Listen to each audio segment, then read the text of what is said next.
Morning, welcome back to my new blog. যে যেখান থেকে আমার এই ব্লগটা দেখছো, আশা করব সবাই খুব ভালো আছো। ঈশ্বর সবাইকে খুব ভালো রাখুক, সবার মনের আশা পূর্ণ করুক। আমরাও ভালো আছি। একটা নতুন দিনের সকাল শুরু করে দিলাম একটা সুন্দর ব্লগ নিয়ে।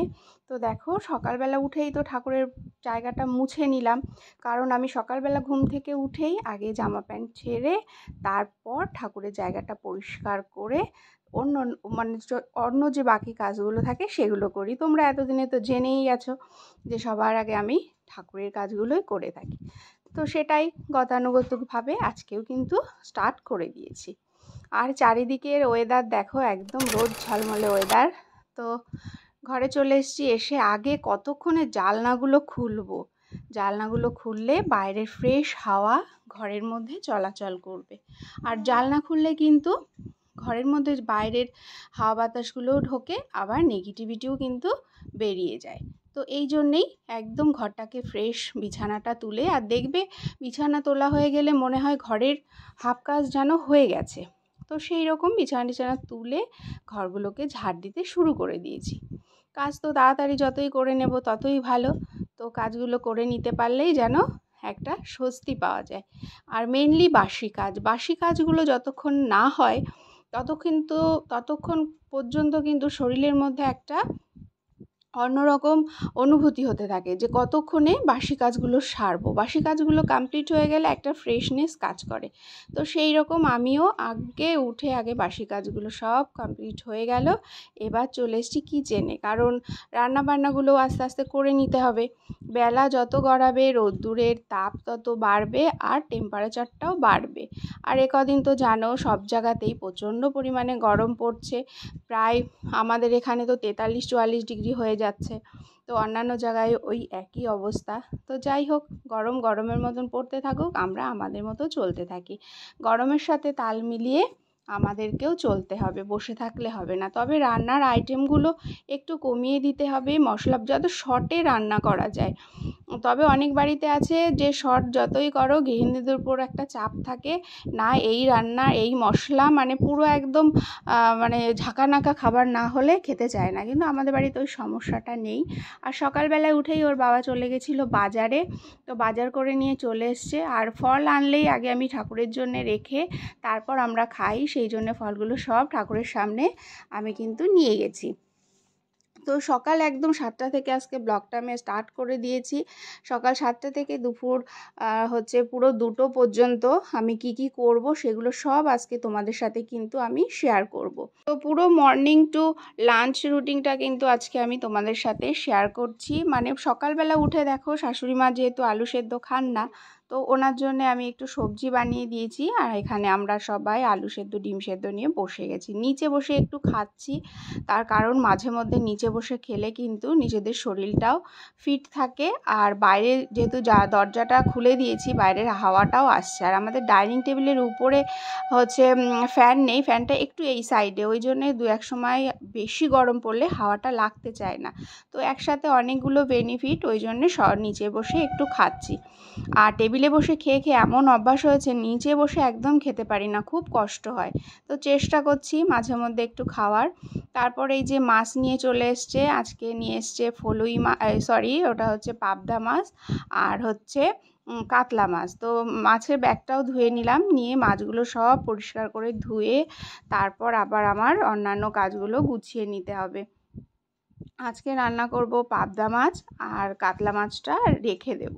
কাতলা মাছটা আজকে করব না, তো এটা ধুয়ে পুরো সঙ্গে সঙ্গে কন্টেনারে দিয়ে এটা আমি ফ্রিজ আপ করব, কারণ এটা অন্যদিন রান্না করব সেই জন্যে। তো এই দেখো, মাছগুলো তো সব ধোয়া হয়ে গেছে, এবার আমি এটা কন্টেনারে ভরে রেখে দিচ্ছি। তো এইভাবে মাছ সবজি যদি আমরা সঙ্গে সঙ্গে ফ্রিজ আপ করি তো বেশ কিছুদিন কিন্তু ভালো থাকে। আমার ঘরে তো সবজি 1 সপ্তাহ পুরো একদম ভালো থাকে, তরতাজা, কোনো সমস্যাই হয় না। তো এই দেখো, এই কটা পুদিনা পাতার দাম নাকি 10 টাকা, তার মধ্যে কোনো গোড়াও নেই, কিছু নেই, জাস্ট ডগা। তো পুদিনা পাতাগুলো ফ্রেশ রাখার জন্যে একটা গ্লাসের মধ্যে জল দিয়ে রেখে দিলাম। তো এই পুদিনা পাতা বেশ কিছুদিন কিন্তু এইভাবে ভালো থাকবে, তো সেই জন্যে রেখে দিয়েছি এইভাবে। আর পুদিনা পাতা দিয়ে তো এখন এই গরমের মধ্যে বিভিন্ন রকম জিনিস খাওয়া যায়, তারপর স্কিন কেয়ারের জন্যও কাজে লাগে। তো তোমাদের সাথে আমি শেয়ার করব। আজকে বানাবো ডিটক্স ওয়াটার, সেটাও দেখাবো।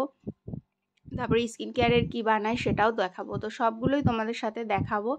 তো এই দেখো সব সবজি শাক নিয়ে এসছে, সেগুলো সব বার করে নিচ্ছি। নিয়ে সঙ্গে সঙ্গে যেটুকু রান্না করব রেখে সব আমি পুরো ফ্রিজ আপ করে দেব।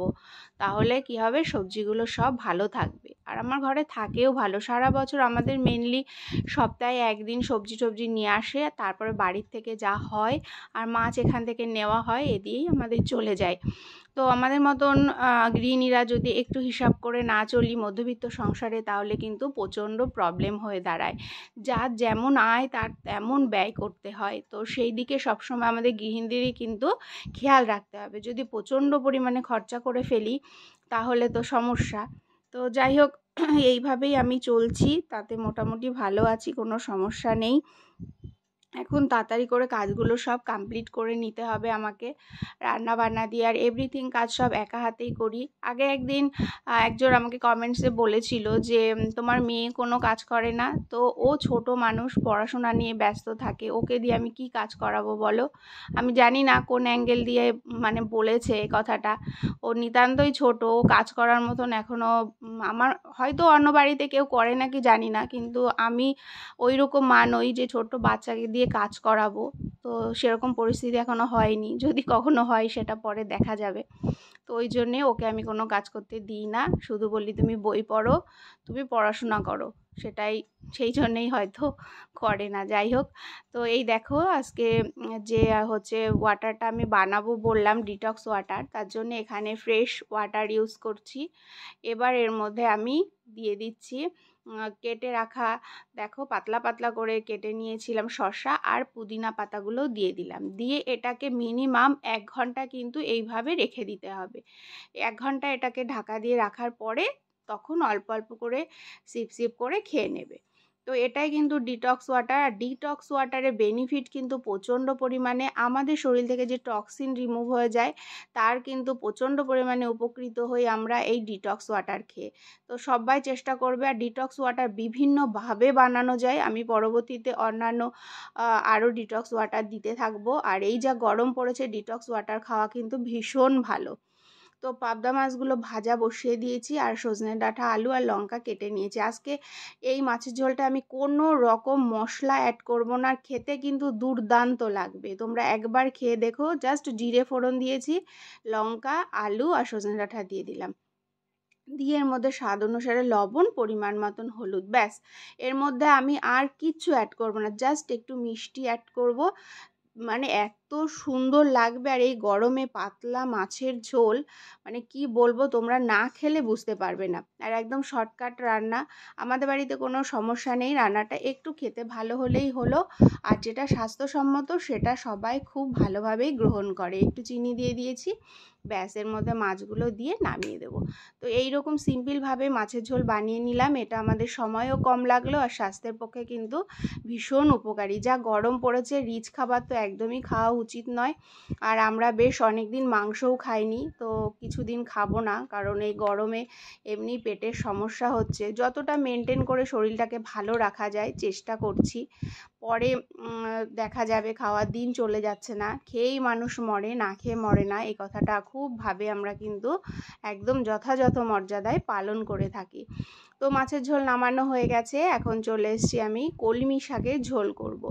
আর এখন বাজারে শাকসবজিরও ভীষণ অবস্থা খারাপ। নীলাঞ্জনার বাবাকে বলেছিলাম 2-3 রকম শাক আনতে, বললেও পাওয়া যাচ্ছে না, তাই জন্যে এই শুধু কলমি শাকই নিয়ে এসছে। তো আজকের দিনটা তো চালিয়ে দিই, তারপর দেখা যাবে।